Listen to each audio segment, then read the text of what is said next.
It would be one thing to face the crucifixion. That's horrible enough. But here the Son is facing the crucifixion, and he believes at this moment that his Father has abandoned him. And intentionally so. That had obviously never been discussed at an earlier time in prayer. The Son, though, will complete his mission, even if the Father is absent. At least the Son will be faithful to the Father. One of them will be faithful. If we are to understand these last 7 sayings of Jesus as his body was nailed to the cross, we should try to understand them from Jesus' perspective. What did his words mean to him? What did his words feel like to him? And that's what we've done this morning. The Son truly felt forsaken. We cannot take that away from Jesus. We cannot take forsakenness away from the human part of this man.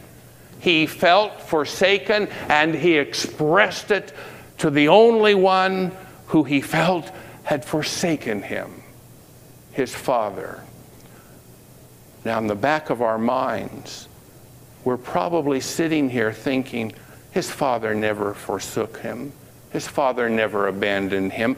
But from the perspective of the man on the cross, he felt forsaken. And we cannot deny that. That's what he felt at the height of his pain and anguish. My God, why have you forsaken me? We can sense the helplessness of it all.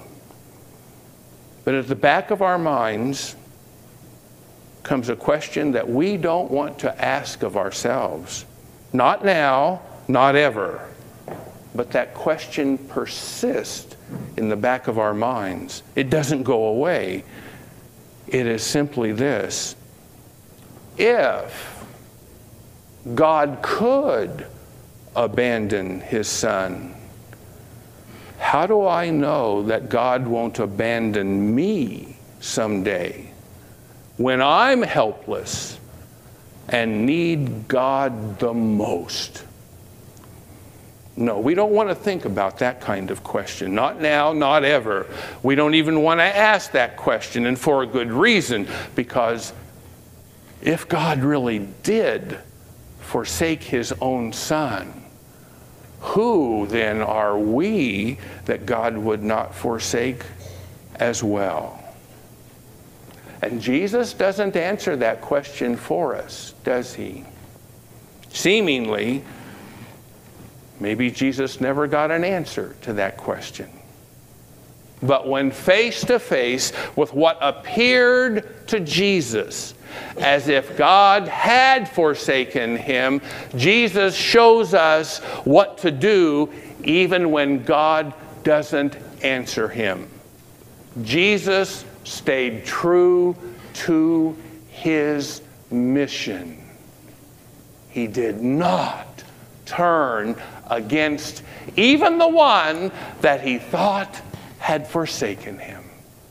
He did not turn away from his Father.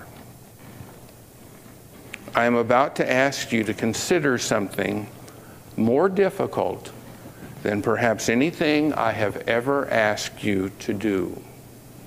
And it's just this.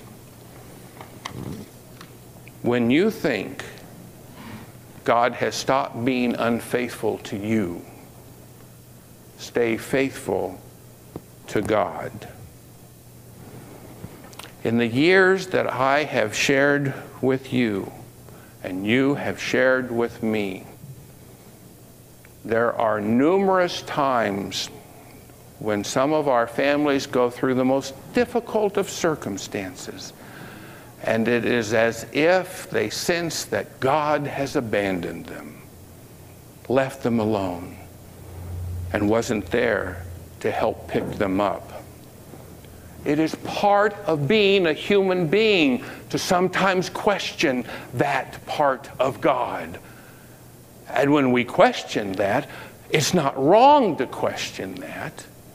After all, for that moment, Jesus questioned that. In his heart, he must have felt as though God had forsaken him. Maybe in the back of his mind, he knew better, but in his heart, that's what it felt like. And you and I are not immune to that kind of struggle and tragedy in life.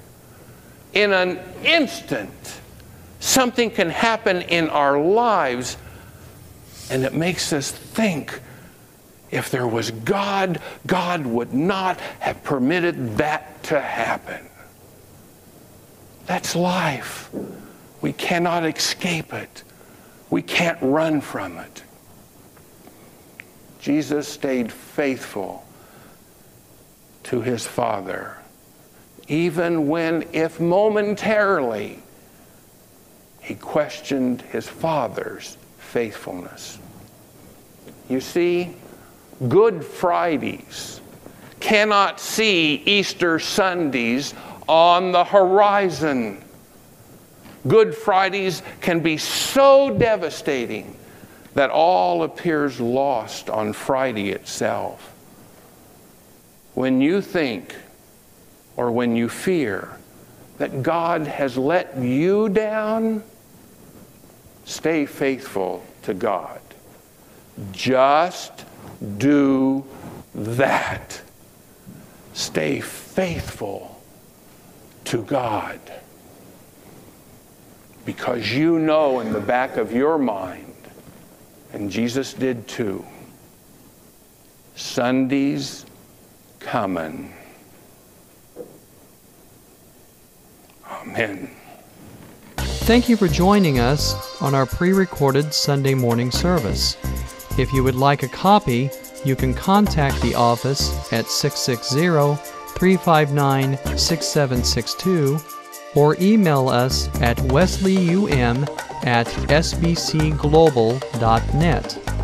Feel free to visit us in person or online at wesleyunitedmethodist.us, where you will always find open hearts, open minds, and open doors.